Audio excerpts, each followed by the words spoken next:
안녕하십니까? 2023년 2월 17일 금요일 인도네시아 헤드라인 시작합니다. 첫 번째 소식입니다. 인도네시아 중앙은행은 외환 보유고가 3개월 연속 증가세를 보였다고 밝혔습니다.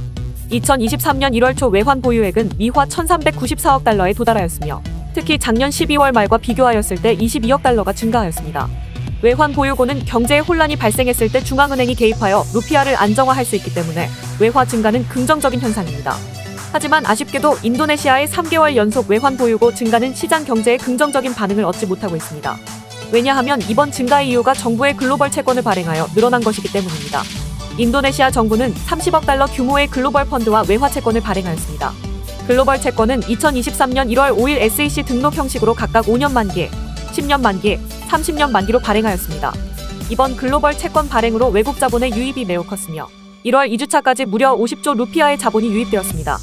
작년 11월은 22조 루피아의 자본이 유입되었으며 12월은 25조 루피아의 자본이 기록되었습니다. 반가운 해외 자본이 유입되었지만 부채로 인한 외화 증가임을 상기해야 합니다. 특히 이와는 대조적으로 올해 들어 수출로 인한 외환 보유 증가는 없었습니다. 다음 소식입니다. 조코이 대통령은 지난 13일 동티모르 총리와 보고르 대통령궁에서 회담을 가졌습니다. 정상회담에 앞서 조코이 대통령은 인도네시아에 속해 있던 나라가 아세안의 정식 회원국으로 받아들여져 환영한다고 밝혔습니다. 정상회담에서는 경제협력, 특히 국경지역의 경제구역 개발을 지원하는 양자간 투자 조약을 체결하였습니다. 회담에서 거론된 국경은 인도네시아령 티모르와 동부 누사뜬가라입니다. 회담 중에 조코이 대통령은 양국 간 육상 무역이 증가하고 있으며 특히 국경을 넘는 쿠팡과 딜리 간 버스 노선이 처음으로 개설되어 기쁘다고 말하였습니다. 해당 노선은 인도네시아 버스 운영사인 다미리가 작년 11월부터 운행하고 있습니다. 또한 조코이 대통령은 기업들을 위한 해상 운송도 시작하여 물류비 절감 효과가 있기를 바란다고 말하였습니다. 참고로 인도네시아와 동티모르는 20년 전 수교를 맺었으며 특히 작년 6월 양국의 접경지역 사람들의 경제를 개선하기 위해 접경지역 협력 강화에 합의하였습니다. 이후 작년 7월 인도네시아령 티모르의 오에쿠시에서 조코이 대통령과 동티모르 호세 라모스 대통령이 만나 접경지역 협력 강화를 체결하였으며 양자 간 경제투자 조약들을 체결하기를 독려하였습니다. 당시 동티모르 대통령은 조코이 대통령을 만나 동티모르가 아세안 가입을 위해 노력하고 있다며 가입 의사를 밝힌 바 있습니다. 한편 동티모르는 포르투갈 식민지에서 1975년 독립을 선언하였지만 같은 해 인도네시아의 침공을 받아 점령당한 이후 2002년에 인도네시아로부터 독립하였습니다. 이후 2011년 아세안 회원국 가입을 신청하였으며 작년 11월 프롬펜에서 열린 아세안 정상회담에서 동티모르를 아세안의 11번째 정회원국으로 받아들였습니다. 다음 소식입니다. 코린도 그룹은 찌부부르 고속도로 휴게소에 인도네시아 최초의 생물학적 음식 폐기물 처리장을 건설하였습니다. 환경정화 곤충인 파리과에 속하는 동해등해를 이용한 처리장으로 코린도 그룹의 자회사인 비마루나 마르가 자야가 관리하게 되었습니다. 인도네시아 공공사업주택부와 코린도 재단, 인도네시아 생명의 숲재단은 처리장에 모여 소셜벤처 개소식을 진행하였습니다. 이번 기념행사에는 인도네시아의 동해등해 기반 생물전환 처리시설 기술을 소개하는 중요한 계기가 되었습니다. 동해등해는 유충 한 마리당 약 2에서 3g의 음식물 쓰레기를 먹고 분해시키며 분해 후 나오는 부산물인 동해등해의 분변토는 비료 원료로 사용될 수 있으며 유충과 번데기는 사료 원료로 활용이 가능합니다. 10톤의 음식물 쓰레기를 처리할 경우 약 1톤의 사료용 동해등해 유충이 생산됩니다. 코린도 재단이 만든 이 공장에서는 하루 최대 1톤의 생활 폐기물을 처리할 수 있는 규모로 건설되었습니다. 해당 생물학적 폐기물 변환 기술은 전통시장, 산업지역, 사무실 및 주거지역과 같은 다양한 유형의 유기물 발생 지역에 적용할 수 있습니다. 행사에서 동해등해 유충에 대해 설명한 아구스 박파한 교수는 인도네시아의 매립 폐기물의 경우 약 60에서 70%가 유기물이며 해당 기술이 보편적으로 적용되면 매립 폐기물이 절반 이상으로 줄어든다고 덧붙였습니다. 다음 소식입니다. 전해액 전문기업 엔케미 카라왕 산업단지의 전해액 생산 공장을 착공했습니다. 해당 공장은 내년 상반기에 가동될 계획이며 생산된 전해액은 현대차그룹과 LG에너지솔루션 간 배터리셀 합작법인 HLI 그린파워에 납품할 계획입니다. 공장은 산업단지 내 20헥타르 규모 부지에 들어서며 투자액은 9천만 달러입니다. 현재 계획된 부지 면적 중 12.93헥타르의 1단계 공사를 진행 중입니다. 핵심 고객사인 HLI 그린파워 공장 가동 계획에 맞춰 오는 2024년 중반 1단계 풀생산이 목표입니다. 신설 및 증설 과정에서 현지 근로자 200명도 신규 고용하였습니다.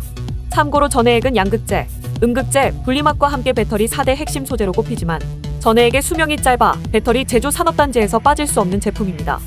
전해액은 리튬이온 배터리에서 리튬이온이 양극과 음극 사이를 잘 이동할 수 있도록 돕는 역할을 하며 배터리 시장이 확대되면서 전해액 수요도 급증하고 있습니다.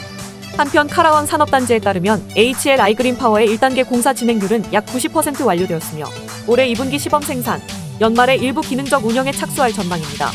카라왕 산업단지 관계자는 엔캠의 투자는 카라왕 산업단지가 인근 모든 공급업체와 통합된 산업지역이 되도록 지원한다며 카라왕 산업단지는 전기차 배터리 생산에 사용될 적격 토지와 시설을 정부가 제공할 수 있도록 돕기 위해 최선을 다하고 있다고 밝혔습니다. 다음 소식입니다. 튀르키예와 시리아의 강타한 지진 생존자들을 위한 인도주의적 구호품을 실은 2대의 인도네시아 공군 비행기가 아다나 공항에 도착하였습니다.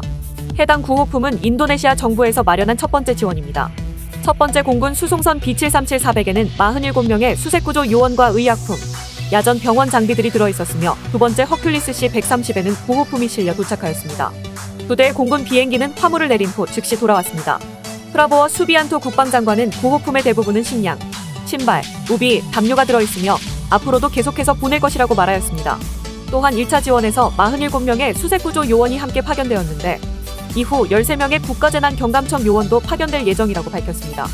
한편 수마트라 섬 서부 연안의 벵쿨루 지방정부는 지역민들이 자발적으로 성금한 1억 루피아를 기부하는 등 인도네시아에서도 세계적인 재앙을 맞은 튀르키예를 위해 모금 운동이 펼쳐지고 있습니다.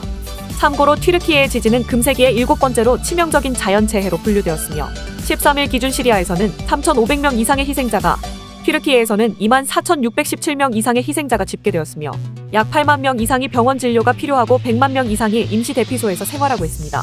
인도네시아 재난청 대변인은 최근 성명에서 필요한 물품 목록을 받았다고 공개하였으며 그 중에는 매트리스, 담요, 겨울옷과 신발, 위생키트, 일상용품 등 생존에 필요한 물품들이 시급하다고 전했습니다.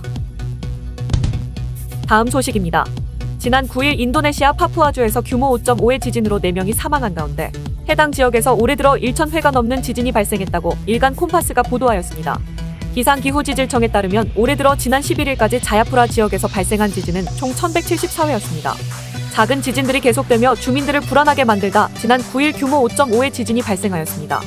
해당 지진으로 바닷가 인근 식당 건물이 무너지고 주택도 금이 가면서 4명이 사망하고 18명이 다쳤습니다. 최근 해당 지역에서 발생하는 지진은 규모가 크진 않지만 지진 발생 깊이는 상대적으로 얕아 규모에 비해 진동이 강한 편입니다. 9일에 발생한 지진도 진원의 깊이가 10km에 불과했으며 지진 이후 발생한 47건의 여진도 대부분 얕은 지역에서 발생하고 있다고 기상기후지질청은 설명했습니다. 국립재난방재청은 집에 금이 가거나 불안한 주민들에게 대피할 것을 권고했으며 현재 2,500명이 15개 대피소에 대피한 상황입니다. 파자르 세티아완 국립재난방재청장은 주거용 건물과 사무실 등의 피해 상태를 점검하고 주민들이 조금 더 경계심을 가져달라고 당부했습니다. 다음 소식입니다. 인도네시아 국영비료회사는 비료공장을 신설하여 질소, 인, 칼륨 비료 생산 능력을 높이기로 하였습니다. 국영비료회사는 아체주에 건설되며 공장, 부두, 창고 등의 지원시설도 포함된 약 1.7조 루피아 규모입니다. 아체주의 공장이 완공되면 연간 50만 톤의 비료를 생산할 수 있어 국가 비료 총생산량은 연 370만 톤까지 증가될 수 있습니다. 한편 조코위 대통령은 식량 안보를 위해 다양한 곡물의 자급자족을 강조하고 있으며 비료 생산도 식량 안보에 해당됩니다. 조코위 대통령은 인도네시아의 비료 수요는 연간 약 1,350만 톤인데 현재 320만 톤만 충족되고 있으며 아체주 비료 공장을 통해 370만 톤까지 충족될 것이라고 말하였습니다. 그동안 인도네시아는 러시아에서 많은 양의 비료를 수입하였지만 러시아 우크라이나 전쟁으로 인해 분산 수입을 진행하고 있으며 비료 가격도 상승하였습니다. 한편 아체주의 공장에서는 비료뿐만 아니라 연간 57만 톤 규모의 요소수도 생산할 계획입니다. 비료 공장 건설은 부가적으로 아체주의 일자리 창출과 소득 증가를 예상하는데 약 4.13%의 소득이 증가할 것으로 보여집니다. 시청해주셔서 감사합니다. 다음 시간에 뵙겠습니다.